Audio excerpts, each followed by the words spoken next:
Hey guys, thought I would just do a video on.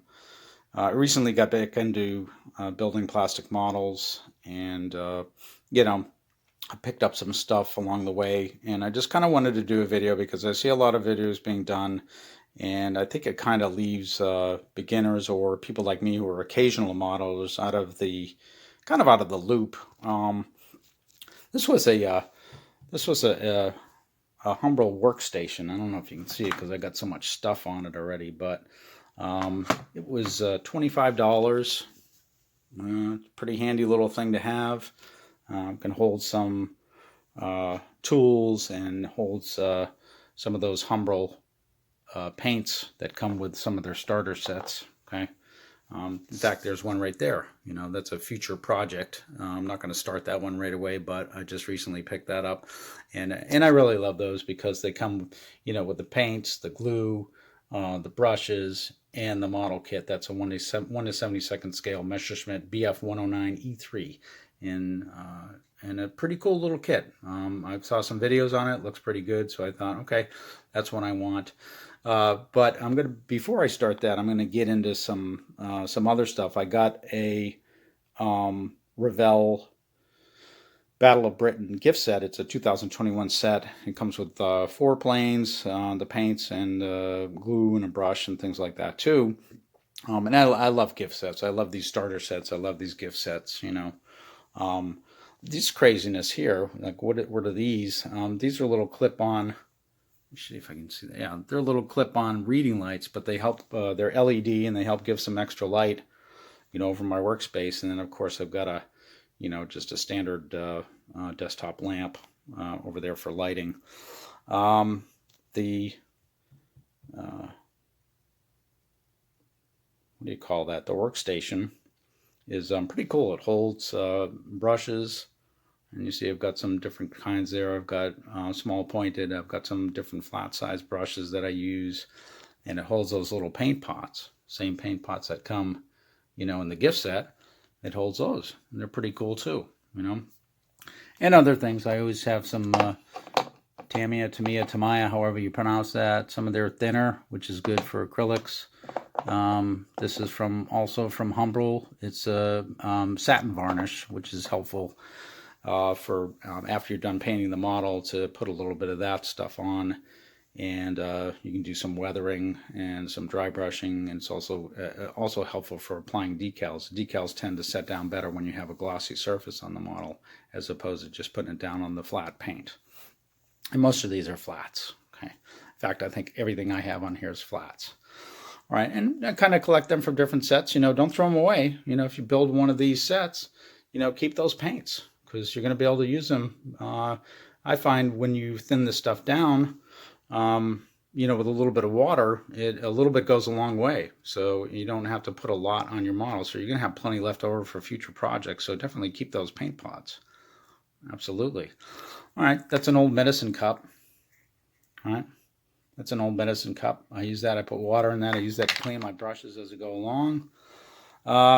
So essential tools. I want to do this video first about what I think are just basic tools for building a model kit, because I see a lot of stuff out there and people they have their own recommendations and their own ideas, but I don't think it really requires a lot. I don't find to build a model kit. I have a pair of these cutters here. These are called flush cutters, okay, or sprue cutters, whatever you want to call them, nippers, okay.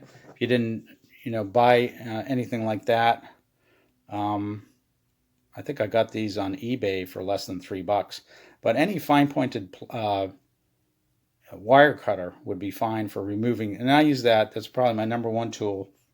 I use that for removing the parts off of the parts tree, otherwise known as the sprue. Another thing I have is a hobby knife. I've had this one forever, and I use this. I don't really use this for cutting parts off of the tree. I use it for helping to clean up the parts after I've removed them. There's always those little nubs that are left when you cut the parts off, and this is great for scraping those down. And I like this brand. I've had this one for a long time, and that's the only thing I use it for, is just scraping the parts down. But you can see by the shape, it's real light. It's easy to handle. And as you can see, because of its shape, it doesn't roll. Okay, and it comes with a safety cap, which is always a good thing to have. Pair of tweezers. Okay, this one has a little rubber band that helps them kind of keep its shape. Okay, but for placing small parts, pair of tweezers. All right. This is a set I have in a set, but this is the one that I use the most. Let me see if I can get that. It's just a square file. Okay. Again, for cleaning up the parts, cleaning up those nubs that are left over after you take the parts off, but also for general cleanup along the edges. That's really helpful. Sanding sticks are always a good thing. Okay. This is a coarse one. That's for doing the rough stuff around the edges. And this is a medium. This is a lot more fine. Okay, that's for kind of final finishing. All right. If you didn't have those, I always keep these around too. That's a nail file, just from the beauty supply corner drugstore. This came a pack of 10 of them or something like that, and I always keep some of those around too. Okay. Another thing I like to have around is this is a fine pointed Sharpie. It's good for sometimes having to color certain things that are just too difficult to do with a brush. And it's good for marking, general marking too, if you have to mark things off that need to be corrected or need to be shaved down or whatever. It's good to have a permanent marker, and this is a fine pointed one. Okay, that's one of my basic tools too. Again, a little cup for water. What else do I got going on here? Rubber bands. I always have those for helping me get the right dihydral on the wings, stretching it out over the tips of the wings while the glue is drying. That's always handy. They're also good for holding parts together while they dry. All right. Tube glue. Here's the stuff that comes from in some of those Airfix starter sets, but I like it. I use it. I do put it on with a toothpick. I don't usually squeeze it directly from the tube. I put a little bit down on top of the box or on an end panel of the box and pick it up with a toothpick. Okay. Masking tape. I just got this one. This was 3mm by Tamiya. You see, it's pretty narrow, but that's kind of all I need. It's usually for just masking off different colors. If I'm shifting from one color to another, run some of that masking tape in between, and it snuggles down real nice. It makes a very good seal. I like this. I've been using this kind, but I had the larger size, and now I just recently got this smaller size. Haven't even cracked the pack open yet. Good stuff. Okay. What else? I always have, and this goes back to childhood. I mean, again, for taping parts together while they're drying, magic tape, good old Scotch magic tape. Can also be used to mask off different areas too. Okay, so if you can't get fancy masking tape, you can always use the Scotch. This stuff works great. I mean, I've used it many times. And it does make a good seal too as well. All right, another essential tool for me is I like to use these glass eyedroppers. I've had this one for a while and it looks brand new, and it's just, I just pick up some water, from that, and I always have, I keep bottle caps, and you put a little paint in there and take your eyedropper, put a little water in there and mix it up, help thin down the paint a little bit. Okay, it's always good to save some plastic tops. And sometimes, I'll have a plastic top for years and just use the same one, right? That's from a corner drugstore, right? A glass eyedropper. And I like the glass ones because they clean up better.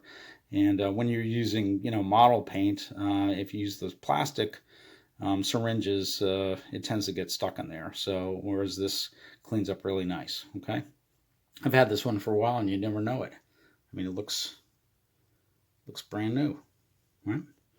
Okay, so good thing to have. And then these little bins, I think I got this at a dollar store, and I even got a little lint-free cloth here. That's always good to have too for wiping stuff off. Okay, that's the rest of that set. It's all kinds of files in there too, but the one that I showed you, the square file, that's the one that I use pretty much exclusively. Every once in a while I have to use one of the RON files out of the set, but this is the one that I mostly use. All right?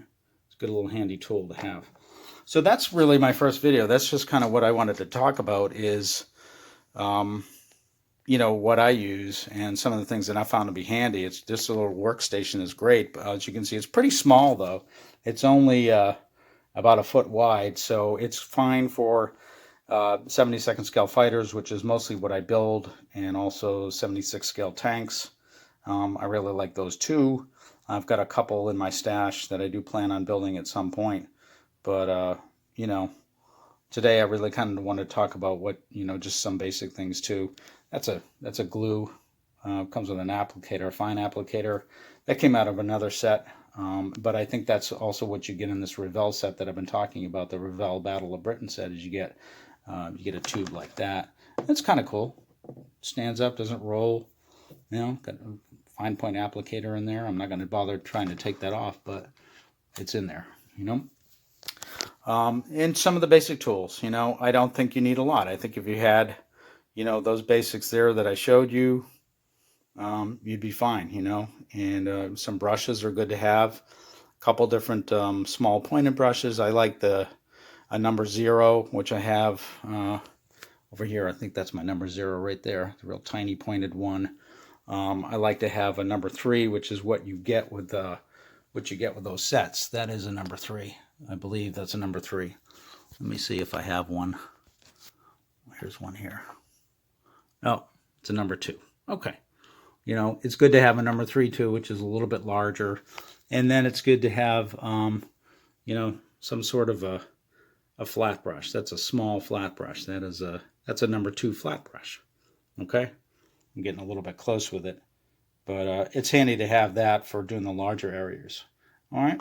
So a few brushes, some masking tape, a few basic tools.